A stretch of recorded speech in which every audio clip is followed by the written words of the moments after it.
caso mais sombrio da história da Inglaterra. Imagine por um momento nascer em um ambiente onde o amor simplesmente não existe, onde a violência é rotina, o medo é constante e a pessoa que deveria te proteger é justamente quem mais te machuca. Essa é a história perturbadora de Mary Flora Bell, uma menina que chocou o mundo ao se tornar uma das assassinas mais jovens da história moderna da Inglaterra. Mas antes de julgá-la, apenas pelos crimes que cometeu, precisamos voltar no tempo até o começo de sua vida. Uma infância marcada por dor, abandono e violência. Mary nasceu em 26 de maio de 1957 na cidade de Newcastle upon Tyne. Sua mãe, Betty Bell, tinha apenas 17 anos quando engravidou. Segundo diversos relatos, ela nunca quis ter aquele bebê. Desde os primeiros anos de vida, Mary cresceu em um ambiente completamente disfuncional. Betty era usuária de drogas, alcoólatra e trabalhava como prostituta. Em vez de oferecer proteção, ela expunha a filha a situações profundamente traumáticas. Testemunhos revelados anos depois indicam que Betty chegou a tentar matar a própria filha em mais de uma ocasião. Em um episódio particularmente assustador, acredita-se que ela tenha dado comprimidos fortes para Mary ainda criança, quase causando uma overdose. Em outras ocasiões, os abusos eram ainda mais perturbadores.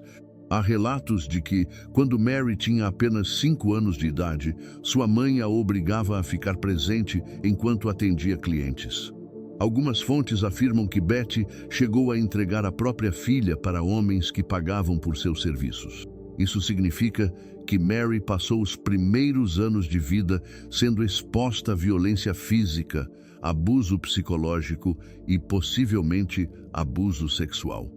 Tudo isso durante uma fase extremamente importante para o desenvolvimento emocional de uma criança. Mas os problemas não paravam por aí. Mary também cresceu sem saber quem era seu verdadeiro pai. Durante um período, um homem chamado Billy Bell esteve presente em sua vida, funcionando como uma figura paterna temporária. Mas essa estabilidade durou pouco. Billy acabou sendo preso por assalto à mão armada quando Mary ainda era pequena. Mais uma figura que desaparecia de sua vida. Sem amor, sem segurança e sem qualquer tipo de estabilidade emocional, Mary começou a demonstrar comportamentos extremamente preocupantes, ainda muito jovem. Antes mesmo de completar 10 anos, ela já era conhecida na vizinhança por atitudes violentas. Ela costumava torturar gatos e cães, agredia colegas da escola, vandalizava prédios e propriedades. Em um episódio assustador, Mary chegou a ferir gravemente um primo que tinha apenas 3 horas de vida. Sim, um recém-nascido. Para muitos psicólogos e criminologistas, esse tipo de comportamento pode indicar sinais precoces de graves distúrbios emocionais e traumas profundos. Mas ninguém parecia realmente prestar atenção. E então, em 1968, tudo mudou. Um dia antes de completar 11 anos, Mary cometeria um crime que chocaria toda a Inglaterra. Sua primeira vítima foi um menino de apenas 4 anos, chamado Martin Brown. Mary e uma amiga chamada Norma Bell atraíram o garoto com a promessa de doces. Elas disseram que lhe mostrariam um lugar especial em uma casa abandonada do bairro. O menino confiou nelas. Mas aquele seria seu último erro. Dentro da casa abandonada, Mary estrangulou Martin até a morte. Quando o corpo foi encontrado no dia seguinte, as autoridades inicialmente acreditaram que se tratava de um acidente. Não havia sinais claros de homicídio.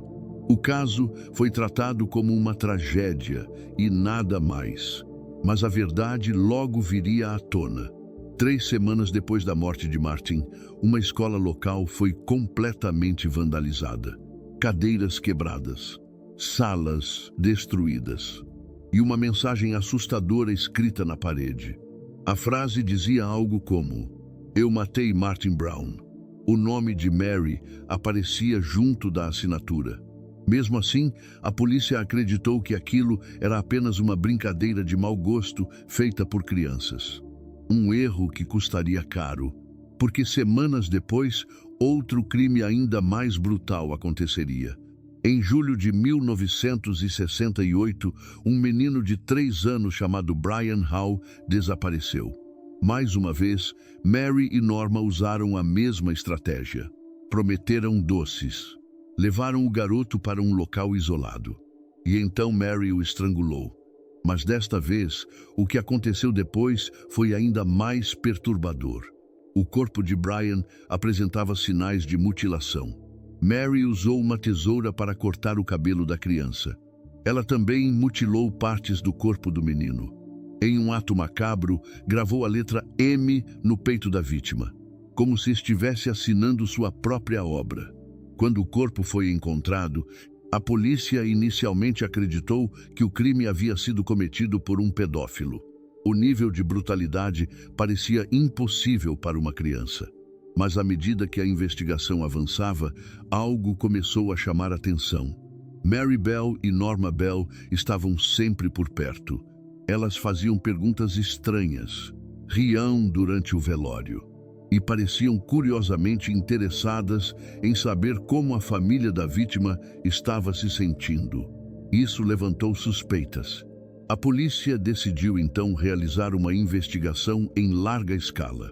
Cerca de 1.200 crianças da região foram interrogadas. Entre todas elas, Mary se destacou. Seu comportamento era frio, calculado e perturbadoramente tranquilo. Eventualmente, a pressão da investigação fez com que a verdade aparecesse. Em agosto de 1968, Mary Bell confessou os crimes. Ela afirmou que Norma também havia participado. No entanto, durante o julgamento, o júri decidiu que Norma era apenas uma espectadora manipulada. Mary foi considerada culpada pelos 2 assassinatos. O julgamento se tornou um dos mais chocantes da história britânica. Não apenas pela brutalidade dos crimes, mas pela idade da assassina. Mary tinha apenas 11 anos. A pergunta que ninguém conseguia responder era: o que fazer com uma criança assassina? Na época, o sistema judicial britânico simplesmente não tinha experiência com um caso como esse. Colocá-la em uma prisão comum era impensável, mas deixá-la em instituições infantis também parecia perigoso demais. No final, Mary foi enviada para um centro de detenção juvenil conhecido como Red Bank Secure Unit.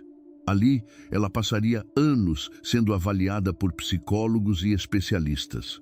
Muitos acreditavam que Mary representava um perigo permanente para a sociedade. Outros defendiam que ela era, na verdade, uma vítima de abusos extremos. Uma criança quebrada por um ambiente brutal. Durante os anos de prisão, Mary passou por diversos tratamentos psicológicos intensivos. E algo surpreendente começou a acontecer. Ela mudou. De acordo com relatos de profissionais que trabalharam com ela, Mary passou por uma transformação profunda. Ela começou a demonstrar empatia, remorso e compreensão sobre o que havia feito. Em 1977, Mary chegou a fugir de uma prisão para adultos para onde havia sido transferida, mas foi capturada pouco tempo depois. Mesmo assim, sua evolução psicológica continuou sendo observada. Finalmente, em 1980, após cumprir cerca de 12 anos de detenção, Mary foi libertada.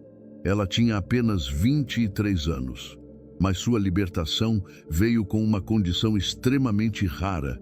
O governo britânico concedeu a ela uma nova identidade. Mary recebeu um novo nome e foi autorizada a recomeçar sua vida completamente no anonimato.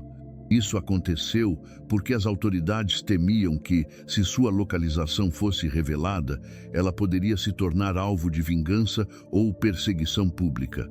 E mesmo assim, isso não foi suficiente.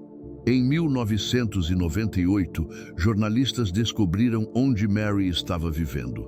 Ela havia construído uma nova vida. Tinha uma filha, Tentava viver longe do passado. Mas quando repórteres começaram a cercar sua casa, Mary e sua filha tiveram que fugir escondidas com lençóis cobrindo o rosto para evitar serem reconhecidas. A perseguição foi tão intensa que o caso acabou chegando à Suprema Corte Britânica. Em 2003, Mary Bell recebeu uma decisão judicial histórica. Ela e sua filha ganharam o direito de viver em anonimato permanente. Esse tipo de proteção ficou conhecido como Mary Bell Order, uma ordem legal que protege a identidade de pessoas envolvidas em casos extremamente sensíveis. Anos depois, quando sua neta nasceu em 2009, essa proteção também foi estendida à criança. Hoje, ninguém sabe exatamente onde Mary Bell está. Ninguém sabe qual é seu nome atual, ou que tipo de vida ela leva.